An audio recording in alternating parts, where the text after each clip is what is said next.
Okay, so now what we're going to talk about is both my boys, they love their iPad time, and Leslie and I, she's got 3 kids, and they like their iPad time because it's really their go-to device.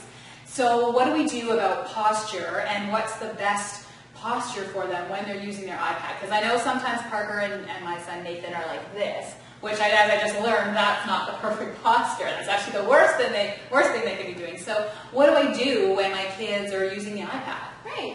Great question.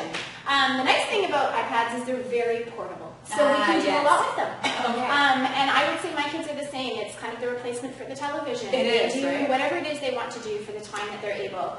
The downside of an iPad is it's quite small and they set it on their lap. So it really, I mean, I'm here in a good chair with good grip, but typically, let's be honest, kids are here, they're curled up. They are curled up, right? Exactly. So I think the best thing to do is really set your kids up with a few positions that they can move between. Oh, okay, that's great. So if they're sitting and you have a table and chairs and they're at the dinner table or they're in the kitchen, I think we've talked about sitting and what we're looking for in a chair and a table. That's great. The one suggestion I might have is raising the iPad up. So getting like a recipe book holder. Oh, that's and nice. having it here. Yeah, so that now they're no longer here. It's raised the surface up and they're looking at it this way, which keeps the ears over the shoulders. And that's great because they're looking up as opposed to, down. That's awesome. So that's for when they're sitting, but let's be honest, most of our kids with iPads are not sitting at our kitchen table and chairs. No, they're not. So I'm going to remove the chair and give you a few other ideas. One of which is having them lay on the ground. So getting off the couch and being on their tummy. In this position, you can see my ear is still over my shoulder, and actually, it's a very good position to work on shoulder strength. Oh, see, that's really good. With the iPad right here. Another thing that you can do while they're here, if you are keen to get on the ground with them, is see if they can lift their belly button off, even just for a few moments, and then go back down. Oh, that's great. We're now starting to weave some activity into their time on the device. Most kids, however, are going to end up here, playing on their device and doing this.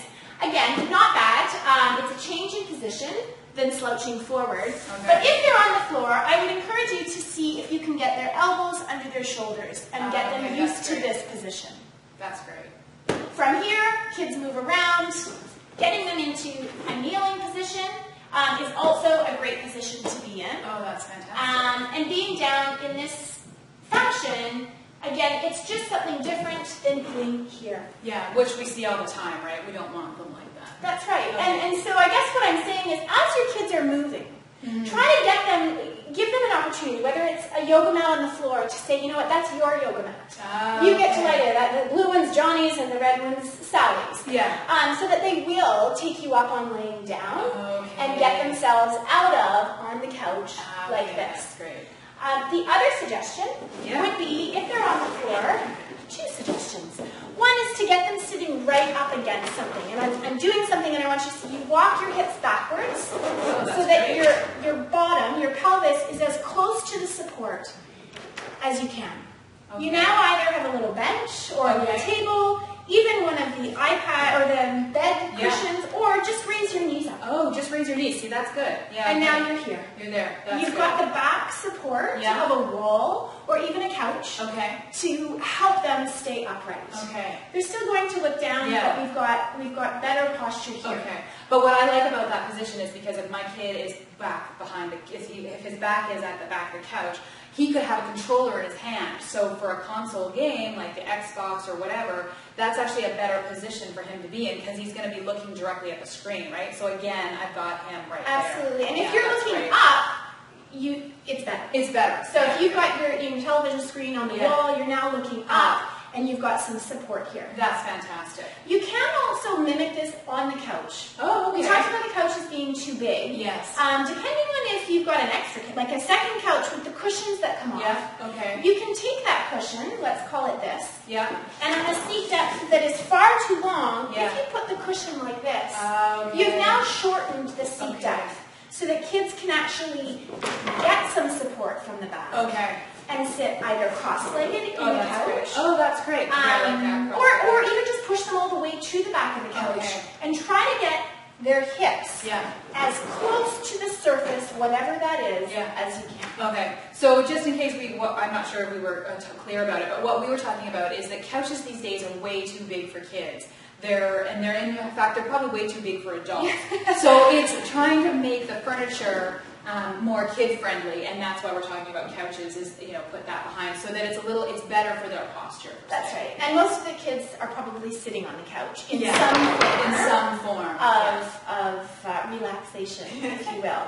So the other thing that I would suggest, it's a suggestion and only that, depending on the length of time that your child is able to be on their device, is that you try to work in a movement break. Which I think is great. So the longer kids sit in any one position, the more your muscles tend to shut off.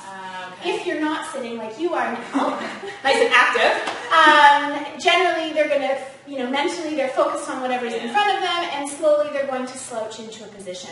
The best way to combat that is to get up. Okay, that's so. If your kids are young, you have them walk through your house, or a little game of hopscotch or something through the house. That's great. If they're a bit older, it's a great opportunity to weave in some chores. Woohoo! Which we all like. You're now talking to a mom who likes to have her 3 cents empty the dishwasher, and they all get one layer. Okay.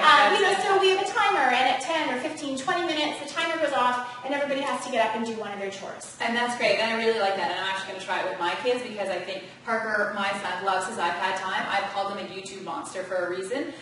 He does lie down naturally on his own, but I think that if I can still that 15 minutes, okay, go up, empty the dishwasher, even just go pee. Something movement. I think families will be creative and implement that however that is. When my kids were young, we used to play games. I have 3 kids. We'd do a little hopping game, or we'd run to the tree. Whatever works for you and your environment, but something that gets the kids up. Particularly, I would encourage you to do something that gets them lifting. Oh, that's great. Anytime you bring in the groceries or carrying a tray, anything that's going to work on improving a child's mid and upper back and their core. So not only can you tell them the chores are helpful, but it's good for their body. It is good for their body. And it will help to counteract some of the time that those muscles really are getting a big holiday when you're laying down. Yeah, that's awesome. Okay, that's great. So next up, what we're going to do is, in the next video, we're going to review the tools that we've talked about, right? Yeah, I think I have a few other ideas for things that parents can weave in, and just a few things you can look around your house and see what fits for you guys. All right, stay tuned.